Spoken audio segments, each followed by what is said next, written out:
Good morning, dear friends. How are you? I welcome you all to my Institute English Cosmos. In today's the Hindu editorial vocabulary, आज की vocabulary के session को the Hindu editorial vocabulary कहना ठीक नहीं है क्योंकि मैं एक फ्रेज देख रहा था एडिटोरियल में, लेकिन उसके बाद से I was so impressed by the with that phrase that I collected certain phrases in English. Phrase का मतलब होता है कुछ ऐसे शब्द. देखिए, ना तो वो कहावतें होते हैं यानी कि प्रोवर्ब्स, ना वो ईडियम्स होती हैं, लोकोक्तियां. कुछ माइथोलॉजी से या कुछ लोकाचार से, मतलब डे टू डे लाइफ से कुछ ऐसे फ्रेजेस हर लैंग्वेज में आ जाते हैं कि फिर वो उस लैंग्वेज का, उस लेक्सिकॉन का पार्ट बन जाते हैं. तो उससे भी हमारी इंग्लिश इंप्रूव होती है और वो एग्जाम में भी पूछे जाते हैं. सबसे पहले तो वीडियो को लाइक करें, सब्सक्राइब करें अगर आप पहली बार मेरे चैनल पे आए हैं, और अच्छा सा कमेंट लिखें वीडियो खत्म होने के बाद, और इसको पूरा देखें. तो कुछ फेमस फ्रेजेस में पहला फ्रेज है द पीटर प्रिंसिपल. अब आप एक बात बताइए कि जैसे आपने कई बार देखा होगा कि एक आदमी का प्रमोशन हुआ और वो सारी उम्र कोशिश करता रहा कि भाई उसका प्रमोशन हो, और वो टीचर है. अब प्रमोशन होते होते होते होते वो प्रिंसिपल बन गया. अब देखिए, उसकी एबिलिटीज तो है टीचिंग की, और प्रमोशन होकर के और उसको जो संभालना पड़ेगा वो मैनेजमेंट होगा. अब जबकि आपको मालूम है कि वो जो मैनेजमेंट है वो कर नहीं पाएगा ढंग से, उसमें वो इनकॉम्पिटेंट रहेगा. तो इस तरह की सिचुएशंस के लिए कि जब people are promoted and until they reach a position where they are incompetent, मतलब ऐसी पोजीशन पर पहुंच जाना जहां पर वो उस परफॉर्मेंस को देने के लायक नहीं है या उनके अंदर वो स्किल नहीं है, स्किल सेट, तब बोलते हैं द पीटर प्रिंसिपल. जैसे मैंने सेंटेंस बोला कि after several promotions he struggled with management duties, a classic Peter principle case. ठीक है, तो पीटर प्रिंसिपल क्लियर हो गया होगा. अब ये एक फ्रेज इंग्लिश लैंग्वेज में आ चुका है. ठीक है, मतलब कि इनकॉम्पिटेंट होना थ्रू प्रमोशन. इससे अच्छा तो ये रहेगा कि इंसान, जैसे एक बार अमिताभ बच्चन के बारे में कहा जाता है कि उन्होंने कंपनी खोली और फिर वो कर्जदार हो गए, वो कंपनी फेल हो गई. आपने नाम भी सुना होगा, ABCD शायद नाम था उसका. फिर जब करोड़ों का कर्जदार हो गए वो, तो उसके बाद उनको ये कौन बनेगा करोड़पति शो मिला. तो उनका एक इंटरव्यू मैंने देखा था, उसमें उन्होंने कहा कि फिर मैंने ये महसूस किया कि मैं अच्छी तरह से क्या कर सकता हूं जीवन में, क्योंकि मैंने सिर्फ एक्टिंग करना सीखा है, तो मैं एक्टिंग ही करूंगा. और आप देख रहे हैं कि आज इस एज में भी वो लगातार एक्टिंग कर रहे हैं और नए कलाकारों को मात देते हैं, इतनी रिहर्सल करते हैं. अभी एक रिसेंट कोई फिल्म में तापसी पन्नू बता रही थी कि हम लोग तो रिहर्सल करने में इंटरेस्टेड नहीं थे, लेकिन वो 16 बार रिहर्सल करके फिर सेट पर पहुंचे. तो पीटर प्रिंसिपल का मतलब होता है आप इनकॉम्पिटेंट होकर के उस पोस्ट पर पहुंचते हो जहां पर आप परफॉर्मेंस नहीं दे पाते हो. फिर एक मर्फीज लॉ भी यूज किया जाता है, मर्फीज लॉ. अब आप अंदाजा लगाइए कि एक चीज है, मतलब हम इसको कब यूज करते हैं कि कोई चीज गलत होएगी तो होके ही रहेगी. जैसे मान लीजिए मैंने कहा कि the projector failed just before the presentation, Murphy's law stuck again.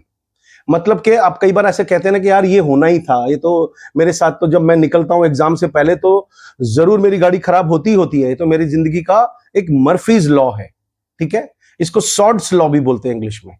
तो दो फ्रेजेस आपने सीखे.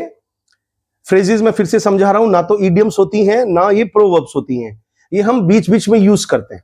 ठीक है, अच्छा फिर आप बताइए कि बाइबल में इंसान को धार्मिक रहने के लिए कितनी कमांडमेंट्स यानी निर्देश दिए गए हैं? 10. तो इसका मतलब है कि एक क्रिश्चियन को मालूम है कि 10 कमांडमेंट्स क्या है. अच्छा, वो बाइबल में पूरे में 10 कमांडमेंट्स ही हैं, लेकिन कभी कभी हम ह्यूमरसली बोल देते हैं, यानी कि मजाक मजाक में कि यार ये तो 11th कमांडमेंट है. तो एक ऐसा अनरिटन रूल जो आपने फटाफट से कहीं पर थोप दिया. जहां तक मैंने कहा, जैसे मैंने कहा कि यार सब कुछ सही है बट वी विल नॉट, जैसे अब ये कॉकरोच पार्टी है और इन्होंने कहा कि उन्होंने अपना खुद का एक 11th कमांडमेंट लागू कर दिया कि हम सब कुछ करेंगे but we will not criticise our own side. दूसरे में क्रिटिसाइज करेंगे, हम खुद को नहीं करेंगे. तो मान लीजिए मैं एक सेंटेंस बोलूं कि politicians often follow the 11th commandment during elections. मतलब वो बाकी के रूल्स तो फॉलो करेंगे जो लिखे हुए हैं चुनाव आयोग की तरफ से, लेकिन वो खुद के रूल भी लगा लेते हैं. ठीक है, तो तब हम बोलते हैं 11th कमांडमेंट. मतलब जो एक रूल नहीं है लेकिन आपने अपने बेनिफिट के लिए एक रूल बना लिया, उसको इंग्लिश में बोलते हैं द 11th कमांडमेंट. अब आप थोड़ी जानकारी जुटाइए, क्योंकि अब्दुल कलाम ने कहा था एक लड़की ने उनसे एक बार इंटरव्यू में पूछा कि भाई सक्सेसफुल होने का राज क्या है, तो उन्होंने कहा कि एक बात का हमेशा ध्यान रखो कि अपनी नॉलेज को हमेशा बढ़ाते रहो। तो अगर आप इस वीडियो पर आए हैं और आपको ये 10 कमांडमेंट्स के बारे में पहली बार पता चला है, तो आप इंटरनेट खोल करके और क्रिश्चियनिटी की 10 कमांडमेंट्स देख लीजिए, ठीक है? तो आपको बहुत अच्छा लगेगा कि आपको उस धर्म के बारे में भी कुछ खास बातें पता चलेंगी। फिर चौथा फ्रेज है ऑकम्स रेजर, है ना? अब ऑकम्स रेजर क्या होता है? एक्चुअल में ये सारी कमांडमेंट, ये जो सारे फ्रेजेस हैं, ये किसी न किसी फिलोसफर से, किसी किताब से, किसी इससे आए। क्योंकि वीडियो में मैं इतना लंबा चौड़ा लेक्चर नहीं दे सकता, इसलिए मैं केवल आपको फ्रेजेस की डिटेल और उनका इस्तेमाल सिखा रहा हूं। ऑकम्स रेजर का मतलब होता है कोई भी चीज आप कठिन तरीके से मत समझाओ। Easiest explanation is always the best explanation, है ना? मतलब सिंप्लिसिटी का जो प्रिंसिपल है। जैसे मैं अपनी क्लासेस में क्या कोशिश करता हूं कि ठीक है, I have been teaching English and यहां तक कि मैं लिटरेचर भी कई बार हिंदी में बहुत अच्छी तरीके से समझाने की कोशिश करता हूं, क्योंकि मेरा मकसद है उस स्टूडेंट तक वो आइडिया पहुंचाना। इसका मतलब मैं ऑकम्स रेजर यूज करता हूं, ठीक है? जैसे मान लीजिए मैंने कहा कि एक मैकेनिक के पास एक आदमी गाड़ी लेके गया और पता नहीं उसको नहीं समझ में आ रहा है कि गाड़ी क्यों नहीं चल रही है, तो उसने क्या किया? That mechanic used the Occam's razor and first of all checked the battery. कोई भी पार्ट रिप्लेस करने से पहले उसने सबसे पहले बैटरी चेक की। इसका मतलब है, और उसको पता चला कि बैटरी में ही दम नहीं है, इसका मतलब है कि गाड़ी बैटरी चेंज करते ही चल पड़ेगी। तो बच गए ना बहुत सारे खर्चे से। तब हम इस ऑकम्स रेजर को यूज करते हैं। एक फ्रेज मैं आपको पहले लेक्चर में दे चुका हूं, कैच 22 सिचुएशन। मतलब कोई ऐसी सिचुएशन जिसमें आपको जीत हासिल हो ही नहीं सकती और बहुत कंफ्यूजन है ना? जैसे जोसेफ हेलर के नॉवल से ये फ्रेज आया है, उस नॉवल का नाम ही है कैच 22, ठीक है? तो जैसे मैंने एक सेंटेंस बोला कि he needed experience to get a job, but a job to gain experience. मतलब अगलों ने कहा कि साहब आपके पास एक्सपीरियंस नहीं है, इसलिए हम आपको जॉब नहीं दे सकते। अरे भाई, जॉब तो दो तभी एक्सपीरियंस होएगा। इसका मतलब है कितनी अजीब सी कैच 22 सिचुएशन है, ठीक है? तो कैच 22 सिचुएशन कब बोलते हैं? कि जब हम एक प्रॉब्लम को सॉल्व करते हैं तो वो इम्पॉसिबल हो जाती है, क्योंकि हमारे पास कोई रूल है तो वो उसको काट रहा है, कॉन्ट्राडिक्टरी रूल है। मैं एक बार वीडियो में लिखिए जरूर, क्या मैं समझा पा रहा हूं? क्या मैं इस लायक हूं कि आपको ये जो फ्रेजेस है मैं समझा पा रहा हूं? अब तक हमने यूज किया है the Peter principle, Murphy's law, the 11th commandment, Occam's razor, catch 22 और एक फ्रेज यूज किया है पेंडोराज बॉक्स। अब ये एक ग्रीक माइथोलॉजी से आया है। पेंडोरा नाम का आदमी था, उसने एक बॉक्स में सारे दुख दर्द, भगवान ने कहा कि भाई इस बॉक्स में भर दे दुख तकलीफें, और वो अपनी बीवी को वो बॉक्स देकर के थोड़ी देर के लिए बाहर चला गया और उसने कहा कि इसको खोलना मत। अब उसको लगा कि इसमें पता नहीं ऐसा क्या है, मैं खोल के देखती हूं। तो उसको खोलते ही दुनिया भर में वो जो सारी दुख तकलीफें थी वो बाहर आ गई। तो अगर हम सोर्स ऑफ ट्रबल्स बोलना चाहें कभी, जैसे मैंने कहा, मान लीजिए मैंने कहा कि यार the policy change open the Pandora's box of legal disputes, के एक कोई जैसे अभी आपने नोटिस किया होगा कि एक पत्रकार ने ये जो यूट्यूबर्स के खिलाफ कुछ बोला था, उन्होंने उनके मानहानि के केस में 2-2 करोड़ का शायद मुकदमा दर्ज करा दिया। अब उसके बाद में सारे टीचर एकजुट होकर के और उसके लूप होल्स देखने में लग गए। इसका मतलब है वो तो फंस गई। वो केस कराना ही उनके लिए एक पेंडोरास बॉक्स साबित हो गया। मतलब an action that creates many unexpected problems. तब हम लोग बोलते हैं यार ये तो पेंडोरास बॉक्स है। फिर उसके बाद में एक फ्रेज आया एकिलीज हील। आपने ट्रॉय मूवी देखी होगी, है ना? या ट्रोजन वॉर के बारे में सुना होगा। जैसे हमारे हिंदुओं में महाभारत का युद्ध बहुत फेमस है, रामायण में रावण और भगवान राम का युद्ध फेमस है। तो हम जैसे कुछ फ्रेजेस वहां से निकले हैं ना, जैसे मैंने कहा कि शूर्पणखा की नाक, या घर का भेदी लंका ढाए, है कि नहीं? श्रवण, मैंने कहा ये तो श्रवण है। अब श्रवण का मतलब है पूरी कहानी से हमें समझ में आ जाएगा, बहुत ही ज्यादा ओबीडियंट बेटा। ऐसे ही उनके कल्चर में एक एकिलीज बहुत बड़ा योद्धा हुआ था और वो अजय था, मतलब उसको कोई हरा नहीं सकता था।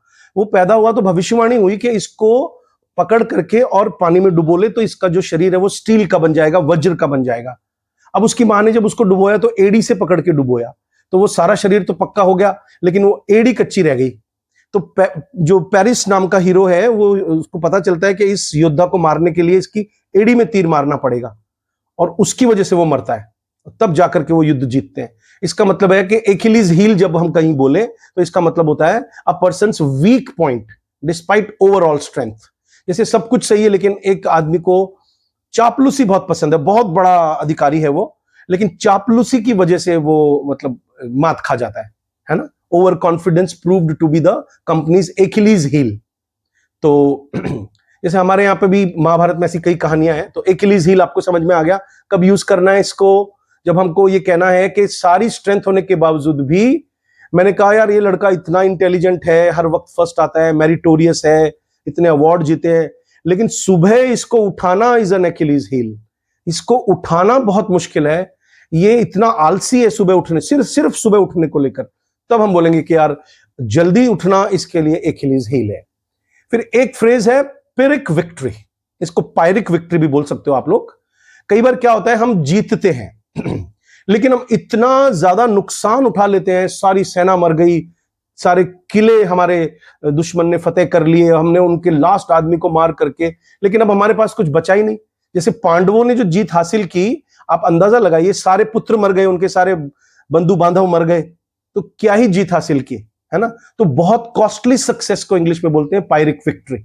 अ victory gained at such great cost that it feels like a defeat.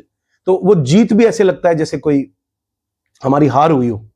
तो एक सेंटेंस है, the lawsuit was a Pyrrhic victory because it bankrupted the winner, कि भाई उसने अपनी पत्नी के खिलाफ केस लड़ा, खूब लड़ा अपनी ईगो की वजह से, लेकिन केस तो जीत गया लेकिन बचा कुछ नहीं उसके पास।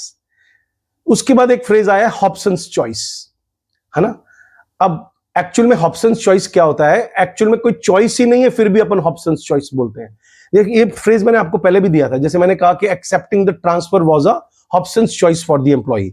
मान लीजिए एक लड़की है, उसने सारी उम्र लड़के रिजेक्ट किए हैं, अब वो 40-45 की हो गई, अब उसको मान लीजिए कोई लड़का मिल भी रहा है तो वो एक तो अधेड़ आदमी मिलेगा, अब उसकी पसंद कुछ और थी, अब वो किसी लड़के से शादी कर नहीं सकती और आदमी उसे पसंद आ नहीं रहा है, तो उस बेचारी को अगर किसी से शादी करनी भी पड़ेगी तो वो उसके लिए ऑप्शंस चॉइस है। सेम चीज लड़के के लिए भी हम कह सकते हैं, कोई मुझे सेक्सिस्ट ना बोले और मिसोजिनिस्टिक ना बोले कि लड़की का एग्जाम्पल क्यों दिया। It can be reversed and can be used for a boy और अ मैन ऑल्सो। तो ऑप्शंस चॉइस का मतलब नो चॉइस एट ऑल। फिर है सॉर्ड ऑफ डेमोक्लिस। अब ये एक लेजेंड है, एक कहानी है जिसमें बाल से एक तलवार उसके सिर पर हमेशा लटकी रहती है राजा के। तो आप अंदाजा लगाइए कि किसी की जिंदगी में अगर कांस्टेंट थ्रेट है, हमेशा ही एक डेंजर इंपेंडिंग है उसके ऊपर, तब हम बोलते हैं यार ये सॉर्ड ऑफ डेमोक्लिस। जैसे मैंने कहा द पॉसिबिलिटी ऑफ ले ऑफ्स, जैसे आजकल ये छटनी एआई की वजह से हो रही है ना हर कंपनी में, तो मैंने उसने कहा कि यार मेरे पर तो ये Damocles, the sword of Damocles is hanging on my head, मतलब कभी भी मेरे को नौकरी से निकाला जा सकता है। तो ये मैंने 10 फ्रेजेस यूज किए हैं, हालांकि इसमें बहुत सारे और फ्रेजेस भी हैं। कल की वीडियो अगर आप चाहते हो कि मैं इसी तरह के फ्रेजेस पर बनाऊं तो आप मुझे कमेंट करके लिख सकते हैं। Thank you very much.